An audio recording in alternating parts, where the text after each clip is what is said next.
इस बात की तो हैरानी आप में से किसी को नहीं हुई होगी कि सीबीआई को श्री सत्यपाल मलिक के पीछे छोड़ दिया। वो होना ही था। हैरानी इस बात की हमें तो हुई, मुझे पूरा भरोसा है आपको भी हुई होगी, कि ये करने में 10 दिन क्यों लगा दिए साहब ने। तबीयत तो ठीक है साहब की, हमारे 10 दिन लग गए सीबीआई को सत्यपाल मलिक जी को बुलाने में। हमें बड़ी चिंता हो रही है साहब की। या तो सीबीआई और एजेंसीज अब सुन नहीं रहे साहब की, या सोचने में मजबूर हो गए कि करें या नहीं करें, या गर्मी की छुट्टियां हो गई चले गए, हमें नहीं मालूम क्या हुआ। लेकिन 10 दिन साहब को लग जाएं एजेंसीज को सत्यपाल मलिक जी के पीछे छोड़ने में, यह हैरानी की बात है। पूरा देश इंतजार कर रहा था और इंतजार कर रहा है कि पुलवामा पर जो खुलासा सत्यपाल मलिक जी ने किया, उसके बाद सरकार की तरफ से कोई कुछ बोलेगा, कोई तो मुंह खोलेगा, कोई जानकारी देगा, कोई जवाब देगा, कोई प्रतिक्रिया देगा।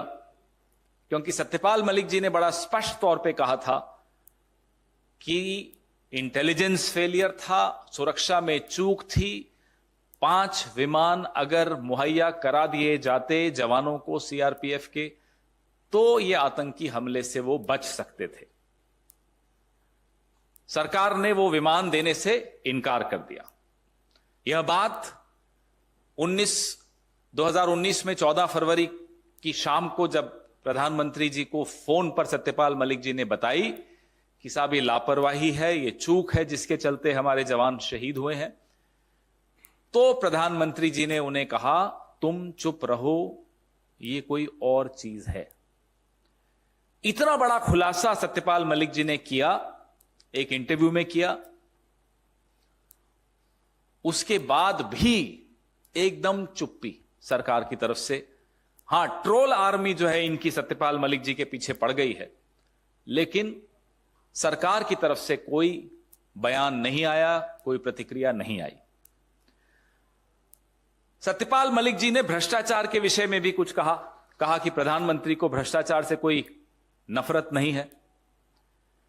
उन्होंने उदाहरण दिया गोवा के, जब वो राज्यपाल थे और उन्होंने प्रधानमंत्री के संज्ञान में गोवा के मुख्यमंत्री का जो भ्रष्टाचार है वो जब लाए, तो कार्रवाई मुख्यमंत्री पर नहीं हुई।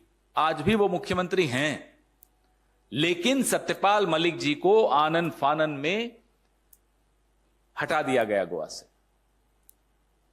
एक विशेष विमान भेजा गया उनको कि यहां से रवाना करो, यहां बैठो भी नहीं, रुको भी नहीं, एक दिन भी नहीं रुको। तो सत्यपाल मलिक जी ने अदानी जी वाले मुद्दे पर भी अपने विचार रखे कि प्रधानमंत्री को यह अदानी वाला जो मामला है वो बहुत भारी पड़ने वाला है।